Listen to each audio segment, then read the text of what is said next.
This is పుట్టిమ Krishna, power academy news వెయిట్. మరి ఈరోజు 5th డే మరి ఎంజాయ్ చేస్తున్నాం స్విట్జర్లాండ్లో. ఇది బెర్న్ సిటీ, స్విట్జర్లాండ్ క్యాపిటల్. ఇక్కడే చూడండి ఎంత అద్భుతంగా మనకి లొకేషన్ ఉందో.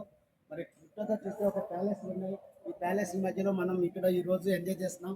మరి ఎంత మంచి సిటీని చూసే అవకాశం వెస్టేజ్ కల్పించింది. ఒక సామాన్యుడు కూడా వెస్టేజ్లో సక్సెస్ అవ్వచ్చు. కేవలం 3 years పవర్ అకాడమీతో ఉండండి. మీకు అద్భుతమైన సక్సెస్ సిస్టమ్ ఉంది. ఇక్కడ సిస్టమ్ని ఎవరైతే ఫాలో అవుతారో జస్ట్ షాప్ చేంజ్ చేయండి, లైఫ్ చేంజ్ అవుద్ది. ఎవ్రీ ఇయర్ 3 foreign trips ఎవరికైనా ఇది సాధ్యమే. చూడండి, ఇంటర్నేషనల్గా ఇన్ని ట్రిప్స్ చేయడానికి అవకాశం కేవలం వెస్టేజ్లో సాధ్యమవుతుంది. ఒక మిడిల్ క్లాస్ కూడా ఇక్కడ సక్సెస్ అవ్వచ్చు. నేనే అయ్యానంటే మీరు కూడా అవ్వచ్చు. జస్ట్ నేను ఆర్టీసీ కండక్టర్గానే నేను ఇక్కడ సక్సెస్ అయ్యాను. 34 years జాబ్ చేసిన అవన్నీ పని కేవలం 3 years వెస్టేజ్లో ఉన్నందుకు జరుగుతుంది. అందరికీ సాధ్యమే friends. Wish you well. Thank you vestige, thank you Gautam Ali sir, thank you great uplines, and wish you all success, all my downlines. Thank you.